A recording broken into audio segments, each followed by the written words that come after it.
Nancy Johnson was only 14, but today felt like a milestone. For the first time, her father had trusted her to go shopping on her own.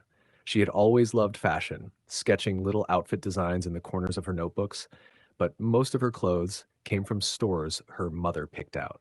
This time was different.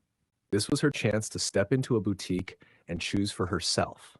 When her dad dropped her off in front of one of the city's most luxurious clothing stores, she promised him she'd be careful, polite, and out on time. Nancy walked inside with a bright smile, her braids bouncing with each step. Her wide brown eyes scanned the racks of dresses and shoes lined neatly beneath golden light. She clutched her little purse proudly. Inside was her carefully saved allowance and a card her father had given her, just in case. She wasn't just here to buy clothes. She was here to prove to herself she could handle it. Before we continue, welcome to Voices Unchained. Please make sure to like this video, subscribe, and comment where you're watching from. We love to see how far these stories travel. Nancy moved slowly along the racks, her fingers brushing over satin skirts and silk blouses. She paused in front of a pale blue dress, holding it up against her frame. In that moment, she felt like she belonged there. But not everyone thought so. From across the boutique, a woman in her 30s narrowed her eyes. Susan, dressed in heels and heavy jewelry, carried herself with the smugness of someone who believed her money bought her superiority. She leaned toward another shopper and muttered, loud enough for Nancy to hear, "Why is she even here? Did she get lost on her way to the thrift store?" Nancy heard every word, but instead of reacting, she simply smiled at the mirror, adjusted the dress against her chest, and continued browsing. Susan wasn't satisfied. She approached, tilting her head as if speaking to a child. "Sweetheart, are you sure you're in the right place? People like you don't usually shop here." Nancy looked up at her calmly. "Yes, I'm exactly where I meant to be." Her politeness only stoked Susan's irritation. Susan forced a smile that dripped with condescension. "Well, there's a thrift shop just down the road. That might be a little more fitting for you." Nancy gave a small smile, then turned away and continued shopping without another word. That quiet dismissal cut deeper than any argument. Susan's face flushed with rage. She stormed to the front desk where Lily, the store manager, was rearranging receipts. Susan jabbed a finger in Nancy's direction and hissed, "That girl is stealing. I saw her. You'd better check her bag before she walks out with half your store."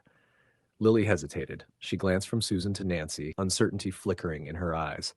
Susan was a known customer, one who spent lavishly. After a pause too long, Lily nodded to the two security guards. Nancy was admiring a cream-colored blouse in the mirror when she felt the shadows fall over her. One of the guards cleared his throat. "Excuse me, miss. We need to search your bag." Her eyes widened. "Search my bag? Why? I didn't do anything." Susan stepped forward, arms crossed smugly. "Oh, you did something. You're just good at hiding it. Go on, check. I told you. She doesn't belong here." Nancy's heart pounded, but she handed her purse over with steady hands. The guards opened it carefully, pulling out her wallet, a small notebook, a lip gloss, and a pack of gum. Nothing else. They looked up, almost embarrassed. "There's nothing here." Susan rolled her eyes dramatically.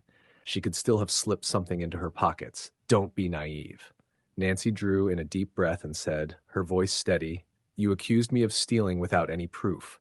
You judged me the moment you saw me. You should be ashamed of yourself." Susan scoffed. "Please. People like you come into places like this just to cause trouble. You don't fit here, and you never will." She spun toward Lily. "Well, are you going to let this nonsense continue? Get her out of here. I spend thousands in this store. I don't want her ruining the atmosphere." The room was silent. Lily's eyes darted between Susan's sharp glare and Nancy's proud stance. After a long hesitation, Lily sighed. "I'm sorry. I think it would be best if you left." Nancy's chest tightened. "You're asking me to leave? After proving I didn't take anything? For no reason?" Her voice trembled, but she held her chin high. Pulling out her phone, she dialed quickly. "Dad, can you come to the boutique? There's a situation." Susan smirked under her breath. "Calling one of your boyfriends to bail you out? Predictable." A few minutes later, the boutique's glass doors swung open. A sleek black SUV had just pulled up, and out stepped a tall, black man in a perfectly tailored suit, followed bodyguard.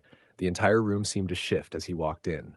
Lily froze. Her breath caught in her throat. She knew him immediately. The owner.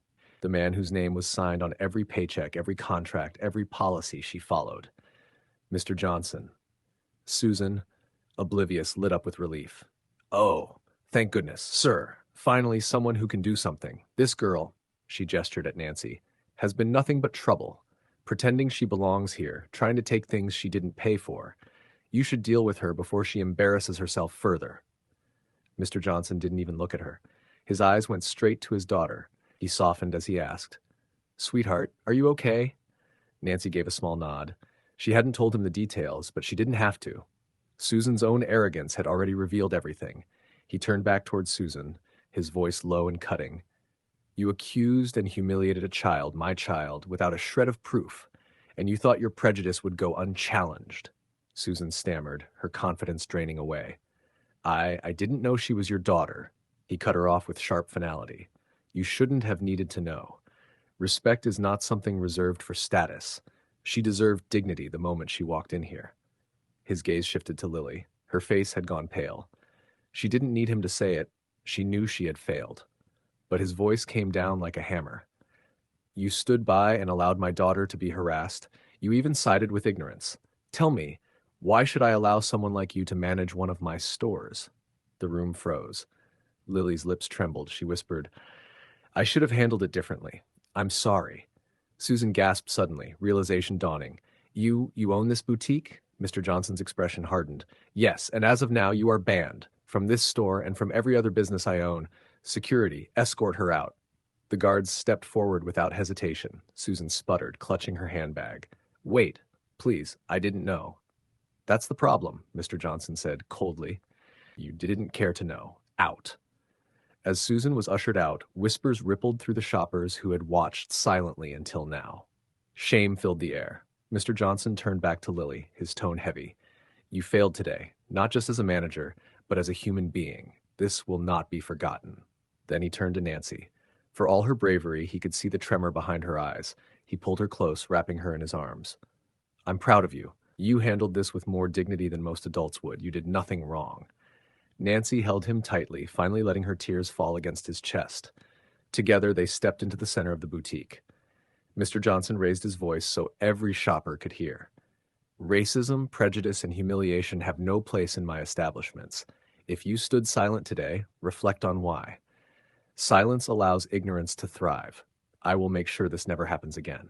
The customers shifted uncomfortably. One woman stepped forward and said softly, We're so sorry, sir. And to you, young lady, we should have spoken up. Others nodded, murmuring apologies. Mr. Johnson said nothing more. He had already said enough. Taking Nancy's hand, he led her out of the boutique, leaving behind a silence heavier than words. The lesson lingered. Arrogance and prejudice will always meet their downfall. So remember, never judge someone by their appearance. The person you look down on today might be the very one standing above you tomorrow. If you enjoyed this story, be sure to like, subscribe, and drop your location in the comments. We love seeing how far these voices travel.